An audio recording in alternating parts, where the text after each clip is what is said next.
I have yet to give a speech or have a meeting where somebody doesn't ask me the millennial question. What's the millennial question? Apparently, millennials as a generation, which is a group of people who were born approximately 1984 and after, are tough to manage. And they're accused of being entitled and narcissistic, and self-interested, unfocused, lazy. But entitled is the big one. And because they confound leadership so much, what's happening is leaders are asking the millennials, what do you want? And millennials are saying, we want to work in a place with purpose, love that. We want to make an impact, you know, whatever that means. We want free food and beanbags. And so somebody articulates some sort of purpose, there's lots of free food and there's beanbags, and yet for some reason, they're still not happy. And that's because they're missing, there's a missing piece. What I've learned is that I can break it down into 4 pieces, right? There are four things, 4 characteristics.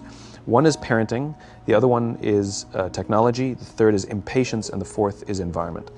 The generation that we call the millennials, too many of them grew up subject to, not my words, failed parenting strategies, you know? Where, for example, they were told that they were special all the time. They were told that they could have anything they want in life, just because they want it, right? They were told, some of them got into honors classes, not because they deserved it, but because their parents complained. And some of them got A's, not because they earned them, but because the teachers didn't want to deal with the parents. Some kids got participation medals. You got a medal for coming in last, right? Which the science we know is pretty clear, which is it devalues the medal and the reward for those who actually work hard. And it actually makes the person who comes in last feel embarrassed because they know they didn't deserve it. So it actually makes them feel worse, right? So you take this group of people and they graduate school and they get a job, and they're thrust into the real world, and in an instant they find out they're not special, their moms can't get them a promotion, that you get nothing for coming in last, and by the way, you can't just have it because you want it, right? And in an instant, their entire self-image is shattered. And so you have an entire generation that's growing up with lower self-esteem than previous generations. The other problem, to compound it, is we're growing up in a Facebook, Instagram world. In other words, we're good at putting filters on things. We're good at showing people that life is amazing even though I'm depressed, right? And so everybody sounds tough, and everybody sounds like they got it all figured out. And the reality is there's very little toughness, and most people don't have it figured out. And so when the more senior people say, well, what should we do? They sound like, this is what you got to do. And they have no clue, right? So you have an entire generation growing up with lower self-esteem than previous generations, right?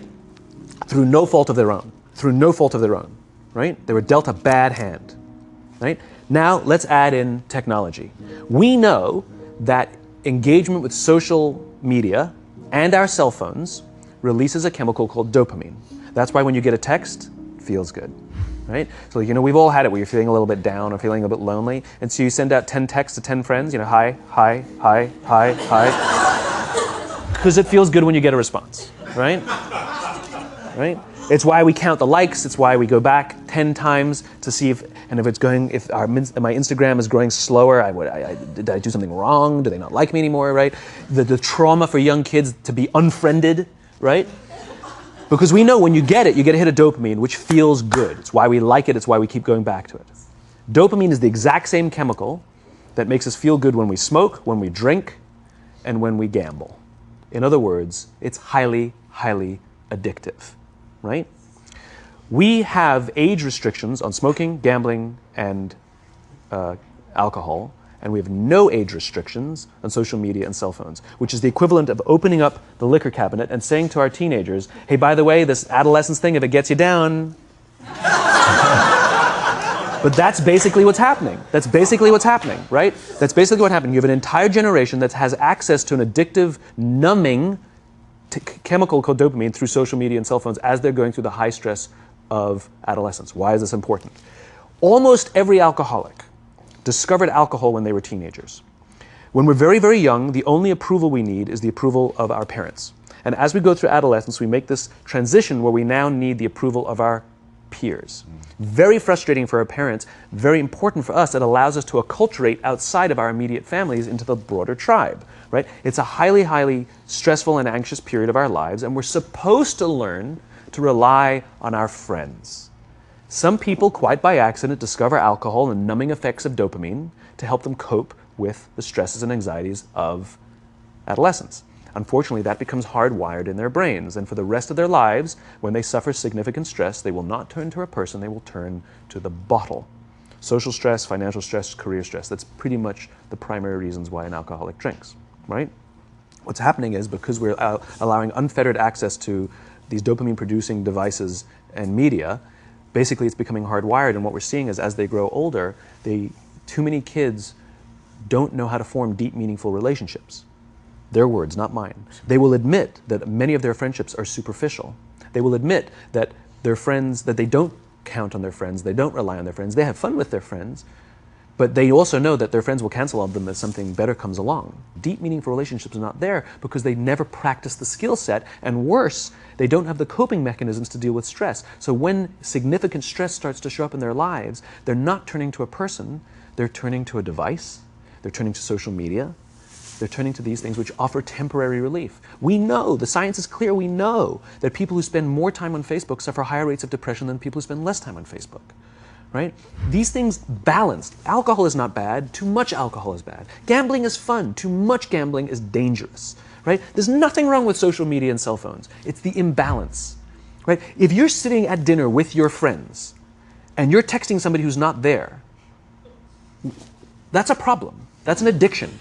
If you're sitting in a meeting with people you're supposed to be listening to and speaking, and you put your phone on the table, face up or face down, I don't care, that sends a subconscious message to the room that you're just not that important to me right now, right? That's what happens. And the fact that you cannot put it away is because you are addicted, right? If you wake up and you check your phone before you say good morning to your girlfriend, boyfriend, or spouse, you have an addiction. And like all addiction, in time, it'll destroy relationships, it'll cost time, and it'll cost money, and it'll make your life worse, right? So you have a generation growing up with lower self-esteem that doesn't have the coping mechanisms to deal with stress, right? Now you add in the sense of impatience, right? They've grown up in a world of instant gratification. You want to buy something, you go on Amazon, it arrives the next day. You want to watch a movie? Log on and watch a movie. You don't check movie times. You want to watch a TV show? Binge. You don't even have to wait week to week to week, right? I know people who skip seasons just so they can binge at the end of the season, right? Instant gratification. You want to go on a date? You don't even have to learn how to be like, hey. You don't even have to learn and practice that skill. You don't have to be the uncomfortable one who says yes when you mean no and says no when you mean no and yes when you... You don't have to swipe right. Bang, I'm a stud. Right? You don't have to learn the social coping mechanisms, right? Everything you want, you can have instantaneously. Everything you want, instant gratification. Except job satisfaction and strength of relationships, there ain't no app for that. They are slow, meandering, uncomfortable, messy processes. And so I keep meeting these wonderful, fantastic, idealistic, hardworking, smart kids. They've just graduated school. They're in their entry-level job. I sit down with them and I go, how's it going? They go, I think I'm going to quit. I'm like, why? They're like, I'm not making an impact. I'm like, you've been here 8 months. You know? It's as if they're standing at the foot of a mountain and they have this abstract concept called impact that they want to have in the world, which is the summit. What they don't see is the mountain. I don't care if you go up the mountain quickly or slowly, but there's still a mountain. And so what this young generation needs to learn is patience.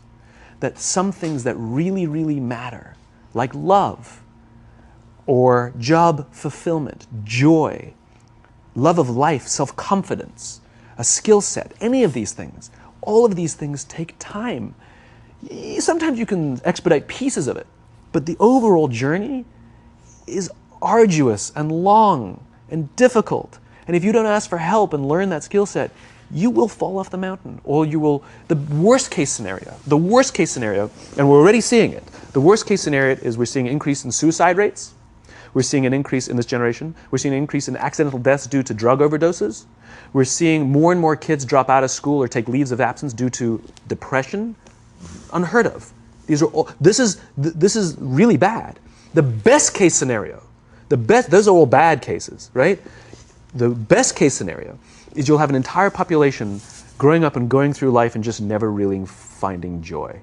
They'll never really find deep fulfillment in work or in life. They'll just waft through life and it'll be just, it's fine. How's your job? It's fine. The same as yesterday. How's your relationship? It's fine. Like that's the best case scenario, which leads me to the fourth point, which is environment, which is we're taking this amazing group of young, fantastic kids who were just dealt a bad hand. It's no fault of their own. And we put them in corporate environments that care more about the numbers than they do about the kids. They care more about the short-term gains than the long-term life of this young human being. We care more about the year than the lifetime, right? And so we are putting them in corporate environments that aren't helping them build their confidence, that aren't helping them learn the skills of cooperation, that aren't helping them overcome the challenges of a digital world and finding more balance, that isn't helping them overcome the need to have instant gratification and teach them the joys and impact and the fulfillment you get from working hard on something for a long time that cannot be done in a month or even in a year. And so we're thrusting to them in corporate environments, and the worst part about it is they think it's them. They blame themselves. They think it's them who can't deal. And so it makes it all worse. It's not. I'm here to tell them it's not them. It's the corporations, it's the corporate environments, it's the total lack of good leadership in our world today that is making them feel the way they do. They were dealt a bad hand, and I hate to say it, but it's the company's responsibility. Sucks to be you, like we have no choice, right? This is what we got, and I wish that society and their parents did a better job. They didn't. So we're getting them in our companies, and we now have to pick up the slack. We have to work extra hard to figure out the ways that we build their confidence. We have to work extra hard to find ways to teach them the social skills that they're missing out on. There should be no cell phones in conference rooms. None. Zero. And I don't mean the kind of like sitting outside waiting to text. I mean like when you're sitting and waiting for a meeting to start, this is what we all do. We all sit here and wait for the meeting to start.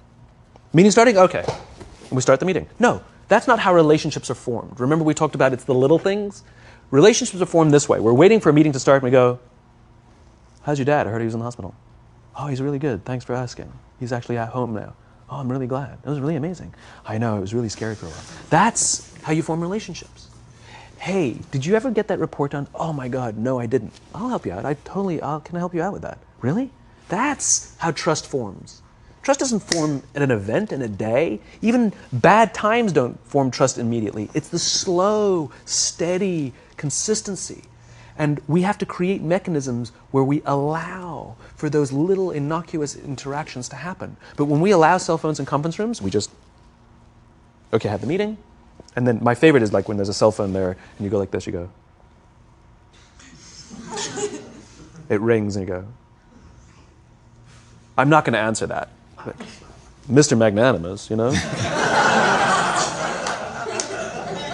When you're out for dinner with your friends, like I do this with my friends. When we're going out for dinner and we're leaving together, we'll leave our cell phones at home. Who are we calling? Maybe one of us will bring a phone in case we need to call an Uber or take a picture of our meal. That goes without saying, come on. I'm an idealist, but I'm not insane. You know? At a heathen. I mean, it looked really good. We'll take one phone. And so it's like an alcoholic. The reason you take the alcohol out of the house is because we cannot trust our willpower. We're just not strong enough. But when you remove the temptation, it actually makes it a lot easier. And so when you just say, don't check your phone, people literally will go like this. And somebody will go to the bathroom, and what's the first thing we do? Grab the phone. Because I wouldn't want to look around the restaurant for a minute and a half, you know? But if you don't have the phone, you just kind of enjoy the world. And that's where ideas happen. The constant engagement is not where you have innovation and ideas. Ideas happen when our minds wander and we go, and you see something, I bet they could do that. That's called innovation. Right? But we're taking away all those little moments, right? You should not, and none of us should charge our phones by our beds. We should be charging our phones in the living rooms, right? Remove the temptation. You wake up in the middle of the night because you can't sleep, you won't check your phone, which makes it worse. But if it's in the living room, it's relaxed, it's fine. But it's my alarm clock. Buy an alarm clock. They cost $8, right? I'll buy you an alarm, right? But the point is,